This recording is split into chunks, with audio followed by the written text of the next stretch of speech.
கிருஷ்ணர் வாழ்ந்தது துவாரகா நகரம். அது உண்மையான கேக்குற எல்லாருக்கும் உண்மைதான்னு உறக்க சொல்லுது பல ஆராய்ச்சி முடிவுகள். கடலுக்கு அடியில இருக்கக்கூடிய நகரம் உண்மையா கிருஷ்ணர் கட்டியதா? அப்படி இருக்க எப்படி அழிஞ்சு போயிருக்கும்? இந்த மாதிரி பல இன்ட்ரெஸ்டிங்கான கேள்விகளுக்கு பதில இன்னைக்கு கண்ணம்மா கூட தெரிஞ்சுக்கலாம். கிருஷ்ணர் வாழ்ந்த 5200 ஆண்டுகளுக்கு அப்புறமா கடலுக்கு அடியில மூழ்கி இருக்கக்கூடிய இந்த நகரம் துவாரகை தானா? அகழ்வாராய்ச்சி மூலமா பல கேள்விகளுக்கு விடை தெரிய வந்திருக்கு. கடற்கரையிலிருந்து 1/2 மைல் தூரம் 4 நகரம் இப்போ கண்டறியப்பட்டிருக்கு. இதுல ரொம்ப விசேஷம் என்னன்னா, இந்த 4 நகரத்துக்கும் போகிறதுக்கு பல வழிகள் இருக்கு. மாளிகை கற்கள் 3600 ஆண்டுகளுக்கு முன்னாடி பழமை வாய்ந்ததா கருதப்படுது. இந்த 4 நகரத்துக்கான வழி, அழகான மாளிகை, வண்ணம் பூசப்பட்ட பல மண் பாண்டங்கள், 500க்கும் மேற்பட்ட பொருட்கள், கட்டிட அமைப்புன்னு பல விஷயங்கள் அகழ்வாராய்ச்சி மூலமா தெரிய வந்திருக்கு. துவாரகை மேற்கு முனையில அமைந்திருக்கு. அது இருக்கக்கூடிய இடம் புராணத்துல குறிப்பிட்டிருக்கக்கூடிய அதே இடம் அப்படிங்கறதுனாலதான் இது துவாரகை அப்படின்னு கண்டுபிடிக்கப்பட்டுச்சு. துவாரகா அப்படிங்கிற பெயருக்கு என்ன அர்த்தம்னு தெரியுமா? துவாரகா அப்படிங்கிற பெயர்ல இருக்கக்கூடிய துவார் அப்படிங்கிறது வாசலை குறிக்குது. துவாரகா அப்படிங்கிறதுக்கு பிரம்மனை அடையக்கூடிய வாசல் அப்படிங்கிறது தான் பொருள். வைணவ நம்பிக்கைய பின்பற்றவங்க மத்தியில இந்த துவாரகா நகரம் முக்கியமான புனித நகரமா வணங்கப்படுது. இங்க இருக்கக்கூடிய ஜகத் மந்திர் அப்படிங்கிற கோவில்ல துவாரகாதீஷ் அப்படின்னு சொல்லப்படக்கூடிய கிருஷ்ணருடைய அவதாரம் வீற்றிருக்கு. சிவபெருமானுடைய 12 ஜோதிர்லிங்கங்கள்ல ஒண்ணுதான் நாகேஸ்வர ஜோதிர்லிங்கம். இந்த துவாரகா நகரத்திற்கு பக்கத்துலதான் அதுவும் அமைஞ்சிருக்கு. பேட் துவாரகா இந்த இடத்துலதான் கிருஷ்ணர் தன்னுடைய ராஜ்யத்தை நிர்மாணித்ததா சொல்லப்படுது. இந்தியால இருக்கக்கூடிய புனிதமான நகரங்கள்ல ஒண்ணுதான் துவாரகா. பகவான் ஸ்ரீ கிருஷ்ணர் வாழ்ந்து ஆட்சி செய்ததா சொல்லப்படுற இந்த நகரம் 5000 ஆண்டுகளுக்கு மேல பழமைன்னு சொல்லப்படுது. தன்னுடைய மாமனான கம்சன மதுராவுல வதம் செஞ்ச பிறகு துவாரகையோட மன்னனா முடிசூடிய கண்ணன் வைகுண்டத்திற்கு திரும்புறதா முடிவு செய்யற வர துவாரக நகர்ல தான் வாழ்ந்ததா சொல்லப்படுது. கிருஷ்ணர் துவாரகையிலிருந்து வெளியேறினதுமே அந்த நகரமே கடல்ல மூழ்கிருச்சு. துவாரகை நகர்ல துவாரகாதீஷ் அப்படின்னு சொல்லப்படுற ஜகத் மந்திர் குஜராத்ல இருக்கக்கூடிய கோமதி நதியோட கரையில அமைஞ்சிருக்கு. முக்தி தரக்கூடிய 7 தலங்கள்ல இது ஒன்றாவும், திருமாலுடைய 108 திவ்ய தேசங்கள்ல ஒன்னாவும் இருக்கு. மகிழ்ச்சியான தேசத்தோடைய தலைநகரா துவாரகை எப்பயுமே விளங்கியிருக்கு. கட்டிடக்கலைக்கு சான்றா விளங்கக்கூடிய 2200 ஆண்டுகள் பழமையான இந்த கோவில் வஜ்ரநபா அப்படிங்கிறவரால கட்டப்பட்டது. கடல்ல இருந்து கிருஷ்ணரால மீட்கப்பட்ட நிலத்துல இந்த கோவில் கட்டப்பட்டதாகவும் சொல்லப்படுது.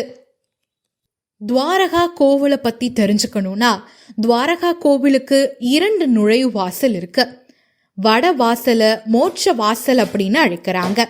இந்த வாசல் வழியா போனா மூலஸ்தானத்தை அடையலாம். இன்னொரு வாசல் தெற்கு வாசல். இதுக்கு சொர்க்க வாசல் அப்படின்னு பெயர். இதன் வழியா போனா கோமதி நதியை அடையலாம்.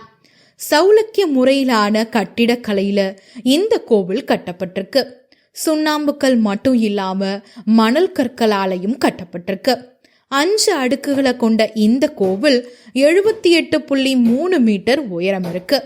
மழை காலத்துல 16 நாட்கள் துவாரகை நகரம் மட்டும் வெப்பம் நிறைந்ததா காணப்படுறதாகவும் சொல்லப்படுது. துவாரகா கோவிலுடைய கருவறையில அமைந்திருக்கிற மூலவர் விக்கிரகம் சால கிராமத்தால ஆனது. பார்க்கறதுக்கு கருங்கல்லால ஆன விக்கிரகம் மாதிரியே இருக்கும். துவாரகா கோவிலுடைய உச்சியில ஆரஞ்சு, மஞ்சள், நீலம்னு பல வண்ணங்கள் கலந்த கொடி எப்பயும் பறந்துகிட்டே இருக்கும். இது சூரியன், சந்திரன் இங்க வசிக்கிறதுக்கான அடையாளமா இருக்கு. இந்த கொடி குறிப்பிட்ட கால இடைவெளியில ஒரு நாளைக்கு 5 முறை மாற்றப்படுது. கிருஷ்ணருடைய கையில எப்பயுமே ஓயாம சுழன்று கொண்டிருக்கக்கூடிய சுதர்சன சக்கரம் ரொம்பவே சக்தி வாய்ந்தது. இது பல அசுரர்களை போரில வென்று மதம் செஞ்ச ரொம்பவே சக்தி வாய்ந்த ஆயுதம். இந்த சுதர்சன சக்கரம் பல நூற்றாண்டுகளா துவாரகா கோவில்ல வச்சு பாதுகாக்கப்பட்டு வருவதா நம்பப்படுது. இந்து புராணங்கள் படி கிட்டத்தட்ட 36 ஆண்டுகளுக்கு மேல கிருஷ்ணர் துவாரகைய ஆட்சி செஞ்சிருக்காரு. துவாரகையில கிருஷ்ணர் ருக்மணிய திருமணம் செஞ்சுக்கிட்டதாகவும் சொல்லப்படுது.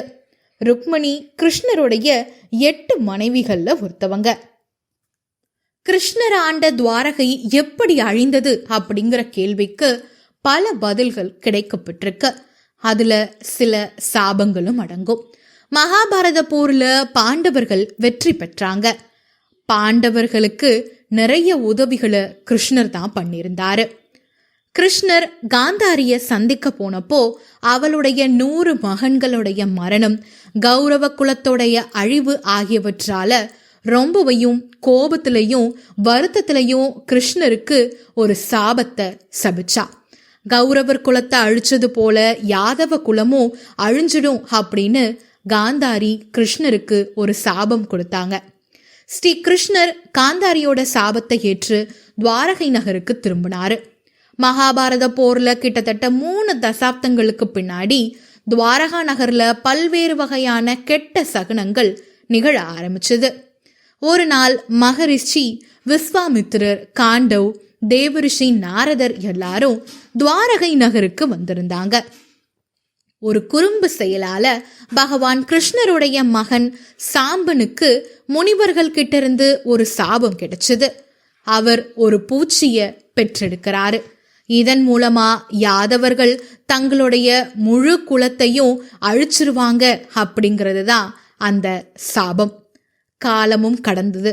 யாதவ குலத்துடைய மிகவும் ஆணவமாகவும் ஒழுக்க ரீதியாகவும் பலவீனம் அடைஞ்சாங்க. காந்தாரியோட சாபம் நிவர்த்தியாக கூடிய காலம் வந்துட்டுன்னு கிருஷ்ணர் தெரிஞ்சுக்கிட்டாரு. கிருஷ்ணர் யாதவர்களை புனித யாத்திரைக்கு செல்லும்படி கட்டளையிட்டாரு. அங்க சாத்தியகியும் கிருத்வர்மாவும் வாய்மொழியா சண்டை போட்டுக்கிட்டாங்க. அது இரத்த களரி சண்டையா மாறுனுச்சு. இந்த சம்பவத்தால கோபமடைந்த கிருஷ்ணர் கடற்கரைக்கு பக்கத்துல இருக்கக்கூடிய காட்டு புல்லுல வளர்ந்த பூச்சிகளை பயன்படுத்தி பல யாதவர்களை அவரே கொன்னாரு. காந்தாரியோட சாபம் கொஞ்சம் கொஞ்சமா நிறைவேற ஆரம்பிச்சுது. கிருஷ்ணருடைய மகன் சாம்பனு முனிவர்களால சபிக்கப்பட்டான். யாதவ குலம் பூச்சியால அழிந்து போனது. யாதவர் குலத்துடைய முடிவுக்கு பிறகு துவாரகா நகரத்துல வசிப்பவர்களை காலி செய்யும்படி கிருஷ்ணர் அர்ஜுனன் கிட்ட அறிவுறுத்தினாரு. கிருஷ்ணர் காட்டுக்கு போய் ஆழ்ந்த தியானத்துல ஈடுபட்டாரு. மான் அப்படின்னு எண்ணிய வேடன் ஒருவன் தவறுதலா அவன் காலில் பாய்ந்த அம்பினால அவர் கொல்லப்பட்டாரு. கிருஷ்ணர் இறந்த உடனேயே ஒரு பெரிய சுனாமி வந்து கடல் நீர் பெருக்கெடுத்து துவாரகா நகரத்தை மூழ்கடிச்சது. துவாரக நகரம் கடல்ல மூழ்கி யாதவர் குலத்தை அழிச்சதுக்கான முக்கிய காரணமா மகாபாரதத்துக்கு பின்னாடி கிருஷ்ணருக்கு காந்தாரியோட சாபம் மட்டும் இல்லாம கிருஷ்ணருடைய மகன் சாம்பின் குறும்புகளால முனிவர்களுடைய சாபமும் பெரிய காரணமா அமைஞ்சது. கிருஷ்ணருடைய இறப்பு பத்தி பல புராணங்கள்ல பலவிதமா பேசப்படுது. இருந்தாலும் துவாரகை எப்ப வரையும் நமக்கு மிஸ்ட்ரி தான்.